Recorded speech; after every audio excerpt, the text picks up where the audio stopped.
It's 2023. What is the role of a bike shop today? And how can a bike shop foster community? And is it just absolutely crazy to open a bike shop right now? That's what we're talking about with our guest today, Alyssa Gonzalez, who's opening up a bike shop in Colorado on September 1st. So pretty soon from now. Find out why she wants to open up a shop, why she thinks now is actually a great time, and how they plan to do it differently. This episode of the podcast is brought to you by MyVeloFit. Everybody deserves a bike fit. It can be intimidating and expensive to go into a shop and do it. That's why MyVeloFit is such an awesome tool. With MyVeloFit, you can get a bike fit at home using just your camera, a computer, and an internet connection. MyVeloFit uses motion capture to make suggestions on how to make your bike fit better. And what's great is you can select from a different array of fits, from racing to more chill riding, so everyone can get a great bike fit with MyVeloFit from the comfort of your own home.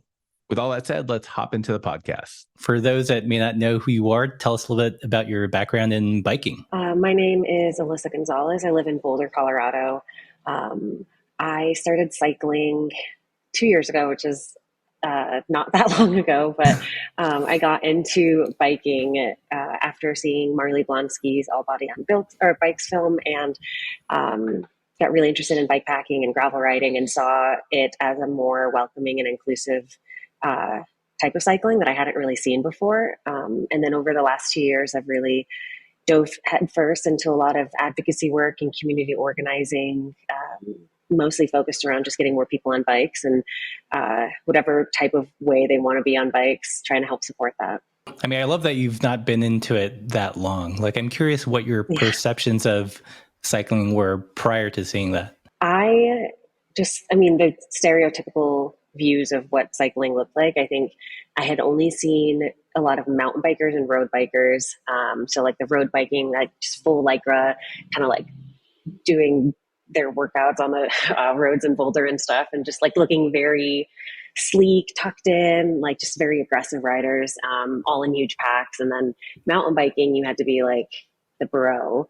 So you just wear all your baggy clothes and you get dirty and you do crazy stuff on your bike. And it just was two very interesting parallels of cycling that I was like, I don't really fit into either of them. What was it about watching the film with Marley and that kind of triggered that interest? It was the first time that I had seen just a different body type and a different type of cyclist, where she was walking up hills and taking snack breaks and crying and saying it was hard. And that honestly was more similar to my experience getting into biking and like mountain biking. Mountain biking was the first type of cycling that I got into, and it was so hard. Like I truly didn't even know how to shift or use a dropper post or anything like that. And so it was really, I just was able to see myself a little bit more in the sport, seeing someone who was just a normal person enjoying their bike and having the ups and downs. And that felt a lot more relatable to me. And then through her and lots of other people in this space that were kind of talking about biking in a more real way, it made it feel a little bit more like a place that I could dive into as well. Cool. So how do you go from there to wanting to start a bike shop? Yeah. I originally wanted to try to start a bike shop and kind of get into it as a more long-term way to do the work that I really love doing, like community organizing and advocacy and creating inclusive spaces in cycling. Right now I work with a lot of brands and I do the social media thing, and I hope I don't have to do that forever, like keep posting on social media and making all that content. And it's really great and it's an awesome way to connect with people, but it's exhausting. And I really love doing more of like the face-to-face connecting. And so I look at this as kind of having the infrastructure to be able to do the work that I really love in the space and town that I love long-term, where it's not just like, because sometimes I can make a post or a story and it just really depends on who sees it and how long it's up. And it doesn't really reach outside of the echo chamber of like who just follows me on Instagram or who follows the brands that I support. And so that's kind of like the avenue of how I started looking at it, of like, how can I do what I'm doing now as my job full time, and how can I make the most impact in my community? And being able to just reach more people then who follow me on Instagram is really important to me. And when I started talking about this idea with my business partner, Colby, like he works in bike shops, he's a mechanic, and he's kind of had a different view of like why he wanted to get into this space as well. And just to create like a more inclusive space for mechanic work and teaching more people how to work on their bikes and giving people that power. And so it was just a really nice partnership. Like what about the current landscape of bike shops did you not like, and how do you plan to do it differently? In Boulder and Denver and Fort Collins, kind of the Front Range, there are tons of bike shops. I think I would say most of the ones that I've walked into, even ones that like my friends and partners have worked at, a lot of them are just selling like the really big brands. It's like the very much like cookie cutter bike shop. Like you could just like copy and paste them anywhere in the country, and they are all selling the same stuff and acting the same way and have kind of the same attitude. It's like a whole male service department. People don't look at you like you if you're like a woman or a person of color, bigger bodied, or have a disability. Like I feel like there's a lot of issues that a lot of people have faced in the shops out here too, especially being in Colorado. It's such a intense outdoor sport area, and everyone here is some level of professional athlete. And so there's a lot of not fear necessarily, but like a lot of people get nervous about going into bike shops. They would prefer just to not get their bikes worked on, or they go in and just have to deal with kind of like crappy attitudes. And so that's something we definitely want to do different, is just have a place where anyone can walk in. It doesn't matter what type of cycling you like. If you're a pro athlete, if you've never been on a bike before, whatever that is, like that we can help provide service to them, help support with their bikes, or help share a space and some knowledge of like where they can go to get their bikes worked on, or and also just help provide a little bit more compassion and personality into bringing those people into the sport. And we see that also as like bringing in different brands that aren't currently offered on the Front Range and in Colorado. So a lot more smaller independent brands, try to create a more just like personal connection for folks in the cycling world, instead of just being like, oh, I'm just going to ride this really big named brand and I don't know anything about the brand, their values or ethos. I just know they make bikes. And I think having a long-term relationship with this sport is trying to find investment in it in other ways than just looking at the bike as just a bike. And I see that through making connections with smaller brands.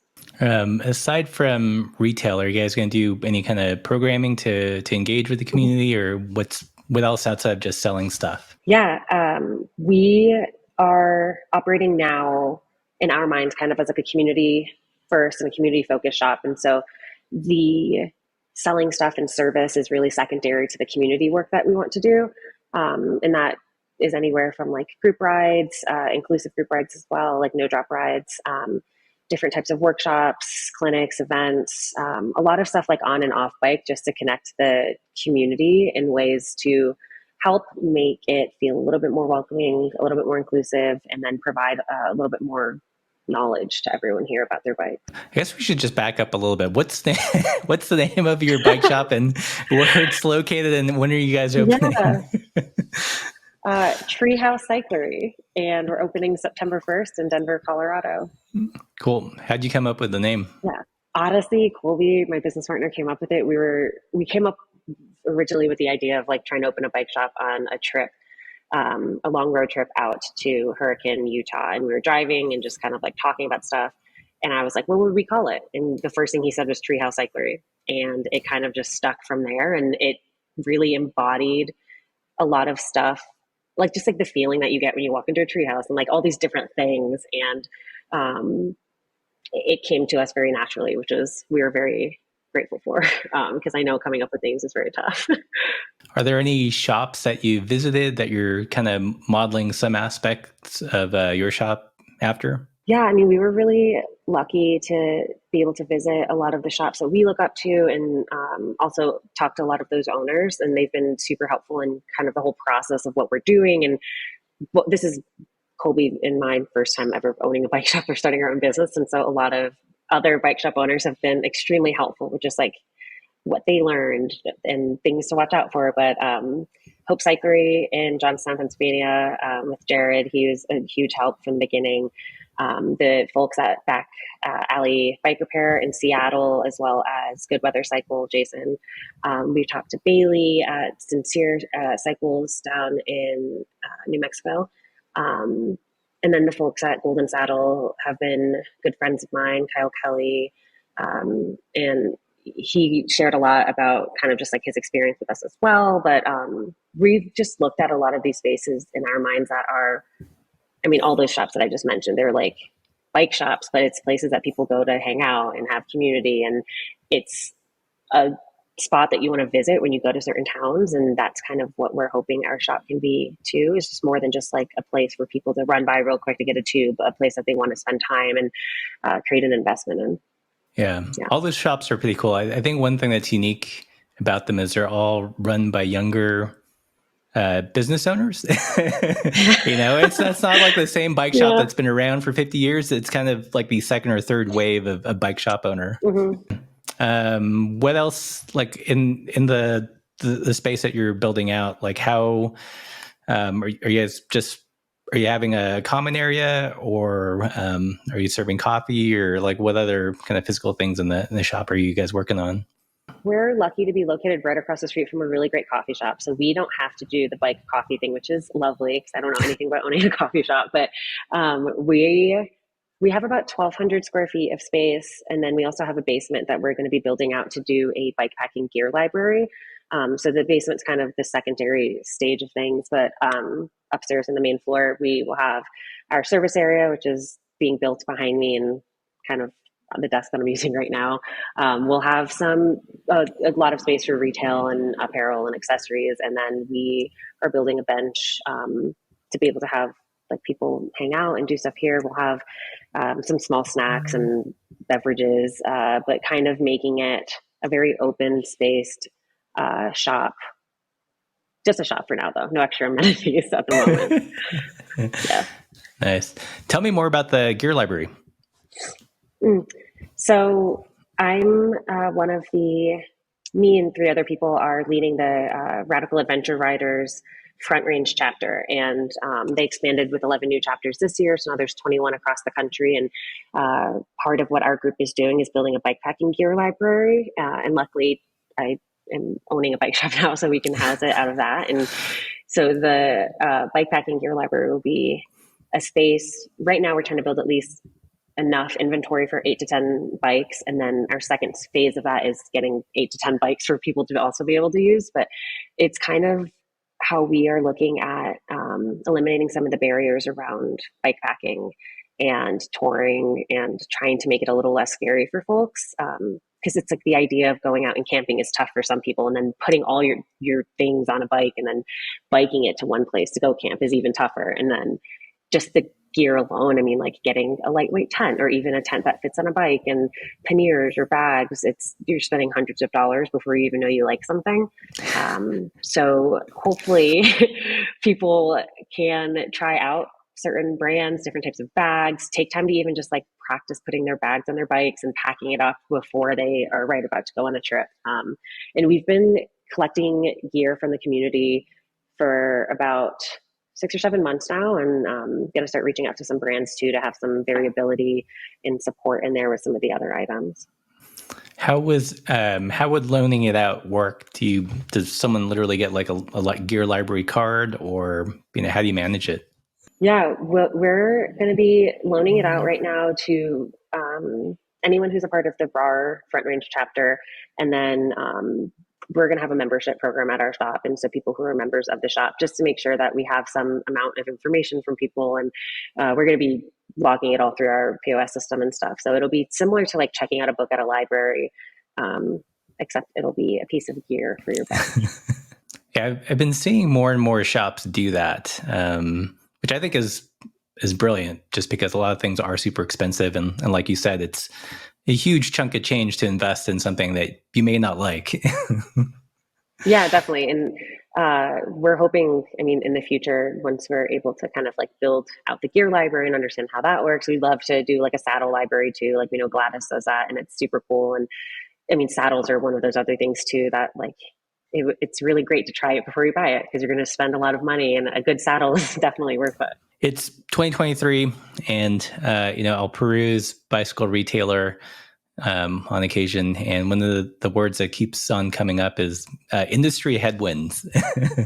Are you guys a little bit nervous about starting up in 2023, and what are you guys doing to kind of insulate yourself from some of the craziness?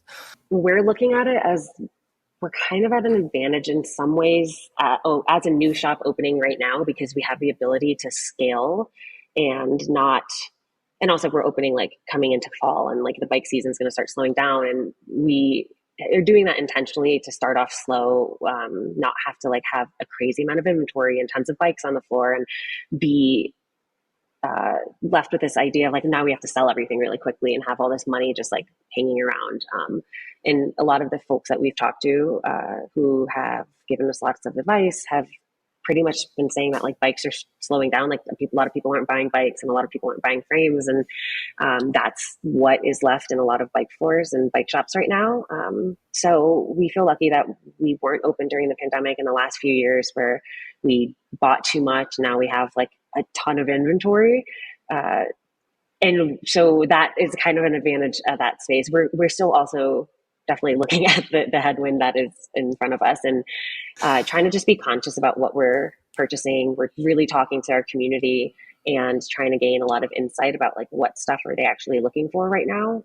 And that's a lot of what we're going to be doing the first few months that we're open is hearing when people come to the doors of like, hey, do you have this? Or I'd really love to be able to learn this or work on this type of thing, and just really use that insight to help drive what we're doing in the shop and what we're bringing into the space so that there is a purpose for it all. So we don't just have a bunch of extra inventory, but we're pretty optimistic. I think the outdoor industry is becoming a very unpredictable industry and changing a lot, especially over the last few years. But I think one nice thing about living in Colorado is that the outdoor industry here is just like skyrocketing and the population is like tripling. And we have a lot of people here who always want to get into new sports and want to be on bikes. And it creates a little bit of a safety net, but we definitely are still keeping an eye on like what's going on with the rest of the nation. Yeah, one thing that I've discussed with other like business owners on the podcast before is, now that, there's the internet, price transparency is a thing, and like bike shops can't compete just on retail alone. Like what are, the other, I guess, like things that you guys are going to try to do to make a sticky customer beyond just, sales or discounting, if that's a strategy? One of the avenues outside of just like normal sales and service and community stuff, we're really excited to do more custom builds, wheel building and bike builds. That's something that a lot of people in general really love, but a lot of people out here in Colorado, and just even if it's a cheaper frame or a vintage bike or whatever it is, it doesn't have to be crazy, but trying to show more price point builds as well as like the fancy super expensive custom builds too. So just to help people find a little bit more value in whatever type of bike they're riding.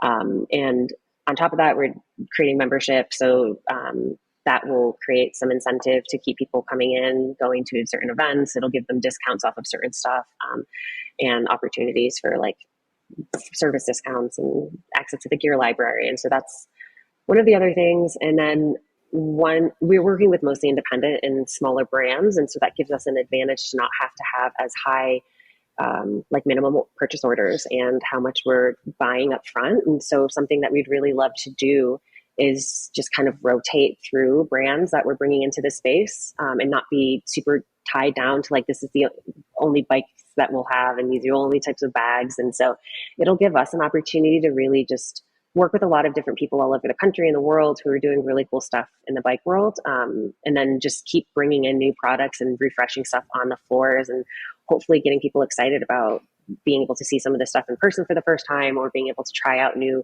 brands that they haven't been able to before and just switch it up every few months. So the word the word community gets bandied around a lot in the bike industry. Like what does it mean to you? And like, how do you know when like a community is authentic, I guess? Yeah, I think everyone looks at the term community really different. I look at it really different too. When we're talking about the bike shop, I think community and authentic community is just the people who are here supporting like the ethos and the values and the mission of what we're trying to do as a shop. and backing it through their own actions. And so like that community continues to grow and trickle as people start kind of walking through the doors and going to group rides and all of that stuff. And so I think the community can be looked at as like, I mean, every single person who bikes in Colorado, like we all are a cycling community. And then as narrow to just the people that you go out on your rides with every single day. And it could be people that you don't even really know yet. I think being a part of a community is something that more people can understand how that feels. It's like that sense of belonging, that welcoming feeling, the comfortability that a lot of people get in the space. And that's what we're hoping to build here through this shop and through the offerings that we're having. And then like authentic community is tough. But I think it does come down to the owners and like how we're running the space. I've been a part of a lot of different companies in the outdoor industry and just in general while I've been working, and like diversity, equity, inclusion has always come up as like this really important thing. And then you see a lot of people and like most of the staff working towards it and speaking up about it, but then it trickles all the way up to the C-suite and the CEO and the COO, and like they're never involved and they're not active. And that plays a big part in how authenticity shows up in their brand and what they're doing. I'm a queer woman of color. Colby's a white guy, but it doesn't mean that we can't still like work together on creating inclusive spaces and caring about that. And like, it's something that both of us are really passionate about, where we'd rather make those interpersonal relationships and strong connections with brands and the people that we're working with, and just really help our community with whatever aspects that they're struggling with in the cycling world. And so we're going to try our best to like live authentically in the values that we're trying to instill in this shop. And then hopefully that trickles into the community to just show up more authentically too. Yeah, community is a tricky thing. I feel like it's a buzzword. And like brands definitely try to create communities around their brand. Some do it well and some don't. Like you can tell it's just it's, at the end of the day, it's just like a marketing ploy. Yeah, it's something we struggle with the YouTube channel. I feel like we're fortunate that we've been able to find like-minded folks, but it does take a lot of work. I was first introduced because I'm still, really new to the bike world, so I'm like discovering stuff all the time. But like I was introduced to your channel and what you all do through Coffee Outside, and that's been something that like me and Colby and one of our other friends, Josh, we've been doing that every other week in Boulder since September of 2022, and like the overwhelming response of like just stokeness, like the overall stoke that people have had around it has been just really unexpected on our end too. Like we typically get like, I think anywhere from like 20-ish, 25 people showing up to like the National Coffee Outside Day in October last year. Like I think we had like close to 35 or 40 people show, and like that was big for Boulder. And the thing that we get, or the thing that we hear the most, is that people are just like, wow, like how has this not happened yet? Like people in Colorado love coffee and they love bikes, and what a simple idea to just like hang outside and drink coffee. And people are always just so excited to be there, which has been really cool. And then when we share, like we're like, yeah, you could literally do this in most cities that operate, and like this is where you find it. People are just really excited, and so yeah, I think it's cool. Yeah, I do love Coffee Outside because it's a real low stakes way for people that have a common interest to gather. Because I feel like even just like a chill group ride, it just means so many things to different people. But with like that, just like a social gathering, then it kind of takes some of the pressure off. Oh yeah, definitely. Like we've had tons of people just show up who are like, I have never been on a bike and I want to, but I'm going to come to this first and kind of get an intro. Where some people just come with like their dogs and don't actually bring a bike. So it doesn't really matter to us. So I want to go back to like what we opened with earlier, because I feel the same. Like you were saying that, you're aware of cycling, but the images or how it was portrayed never really spoke to you. Like, what are some things that you wish the bike industry would do that would make it a little bit easier for people to get into it? Something that I found really interesting when I got into the sport is just like this huge push by the industry to have average people riding bikes and using components that are created for pro athletes and racing. And it would be really cool if the industry kind of, instead of like always trying to be like lighter and faster and sleeker and so innovative is just like there's so many different types of bikes out there that can just be like practical and good for the everyday person, and that's not really marketed or talked about. It's always like just the most intense extreme level of marketing for a lot of cycling, which I think is cool and speaks to certain groups of people, but like the majority of folks out there aren't really even needing a lot of this stuff. Like yeah, I don't know. So I think like that's something that I wish more folks and brands in the industry kind of focus on, is like, hey, like we could just have a steel bike with flat pedals and it's totally okay. You could ride your bike in Vans and shorts and a t-shirt, and that's also okay. And so I think just like the seriousness and the eliteness of it all was really intimidating at first. Just because I was like, oh man, like I don't know if I could ever get used to clipless pedals, because they're scary, and it's okay to also never ride those. And so I think just like showing more averageness would be very nice. Yeah. Yeah. I agree. That's what our channel's all Yes. about. Like I've tried to get into mountain biking a couple of times. I don't have a very good health insurance, so I'm real like risk averse, because if I crash, like Right. we're not making videos and we're not making any money. Yeah. And I feel like the predominant ethos I get is, if you're not crashing, you're not learning. And it's like, I can't afford, there's no, as like an adult, there's no like, I just want to kind of ease my way into it. I don't have to get rad right away, or that's not even my goal. I just want to like not die when I'm riding. And that messaging to me doesn't exist. Oh yeah, definitely. And I mean, like I'm 29 now. I started actually, like I got my first mountain bike when I was 27, and I was like, yeah, I'm still in my 20s, but I definitely, like, it hurts to fall on the ground, and I don't have great health insurance either. So when I was getting into mountain biking, I was like, oh man, this is not a great sport to get into as I'm getting older and as an adult and trying to learn. But I just take it really freaking easy all the time, and I don't do hard stuff on my bike because I don't want to get hurt. It does not feel good to fall. So yeah. yeah.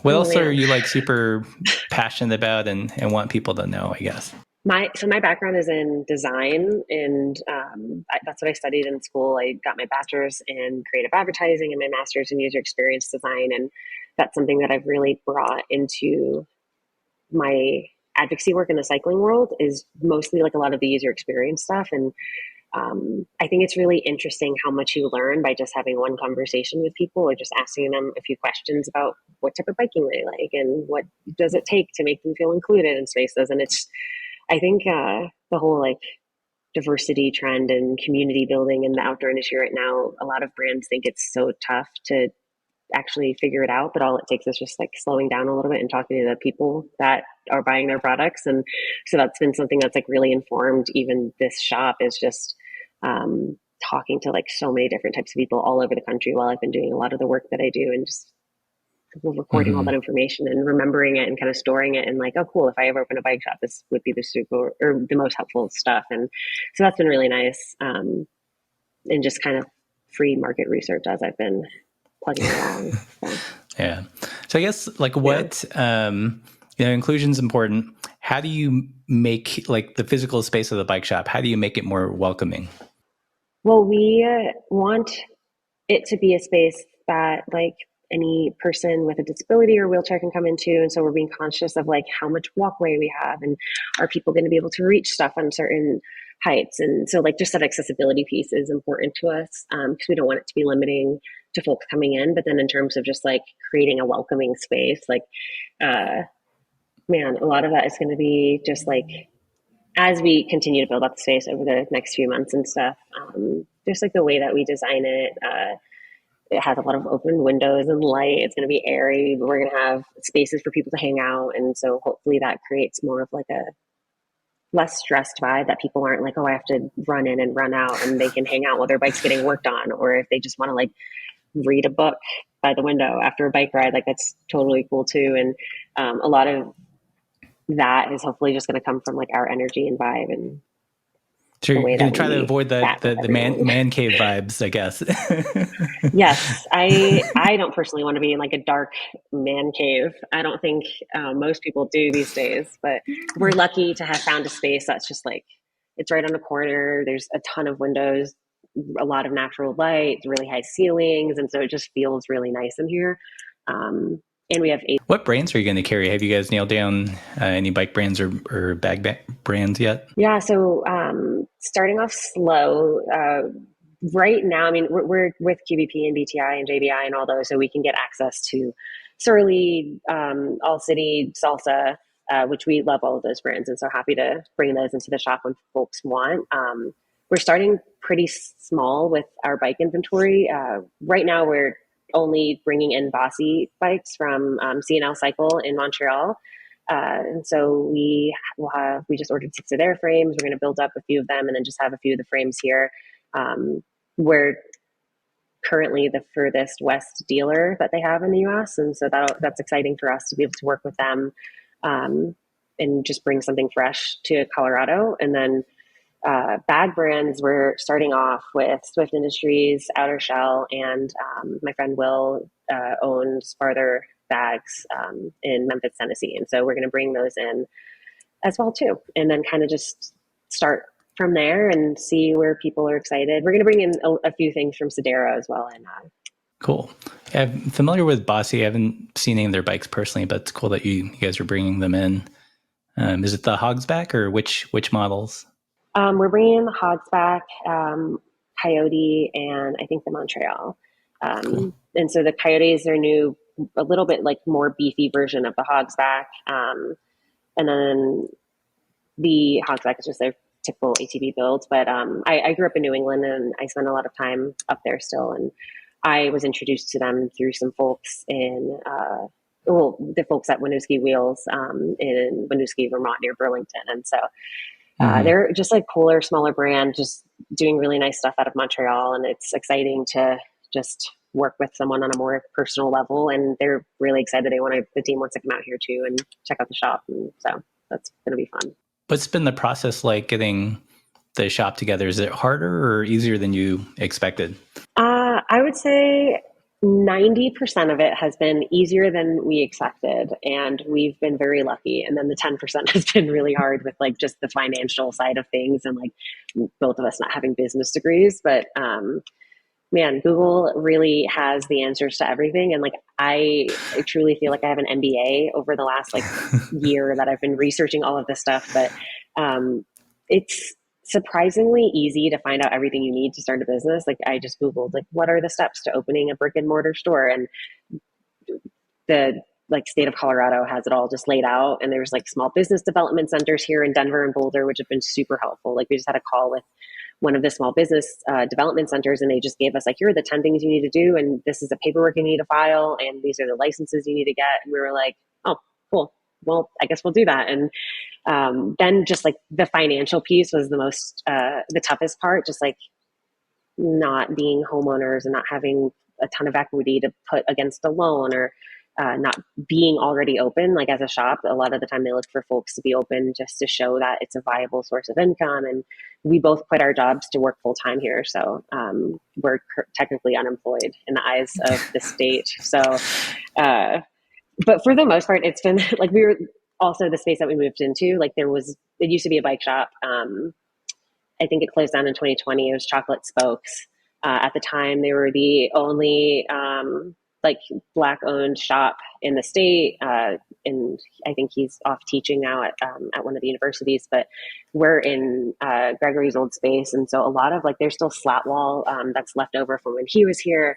Right. There's just a bunch of stuff that we didn't have to do, like completely renovate and build out a building. And that's been really, really helpful. But awesome. For the most part, I'd say it's been smooth sailing, and we moved in July 1st, and we pushed for a really aggressive opening 2 months later. And it has to happen now because we've been talking about it so much. I think it's definitely going to happen. So, the build, like right now, our biggest thing is just getting inventory orders placed and getting everything in the store to just start hanging up and organizing. But like we've got the service area is probably 90% done. And then the rest of the shop is pretty much ready to go. We just have to start putting stuff up on walls and making it look cleaner than it is now. So, yeah, but we have about 3 weeks or so until we open, and I think we'll plenty of time. It'll be good. Plenty of time. I mean, we literally have nothing else to do. We don't have jobs, so we spend a lot of time here just getting it all ready. Part of me just wants to like get together with every small bike shop owner who's like started in the last few years and make like a little like, I don't even know, community association, and we can just all Right. work together on trying to make the bike world a little bit better. Yeah, I'm surprised there isn't like a next generation bike shop Slack group or something. It could be starting right after this. Who knows? Yeah. So what is the feeling, the emotion that you want a customer to feel when they walk into the shop? I want people when they walk into the shop to feel excited, stoked, and just prepared to get on whatever type of adventure they're about to get on. Like the name Treehouse, it's a place where you used to go when you were a kid and have fun, and it brings back really fun memories of that. And then like also as an adult, you can sneak up there and still have fun with your friends. And so like that's kind of just the vibe we want people to feel when they're here, where they can just show up as themselves, and there's no like dumb questions, and there's no one making them feel bad about what type of bike they have or their level of experience. And yeah, we just want them to feel they're going to have a good time on a bike sometime soon.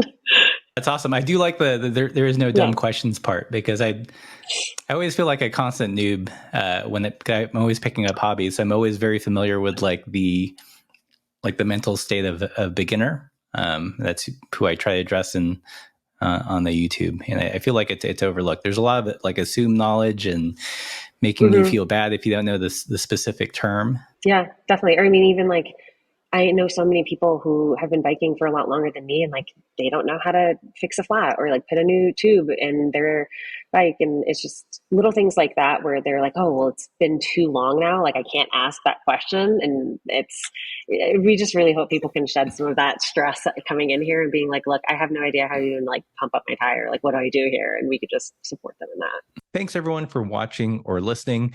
If you dug this content, give it a thumbs up. Definitely check out the sponsor, My Benefit, and let me know who we should have on next on the podcast. If you want to support the channel further, definitely consider joining us on Patreon. That's the best way to do it, or pick up some stickers from the merch store. And as always, keep the supple side down.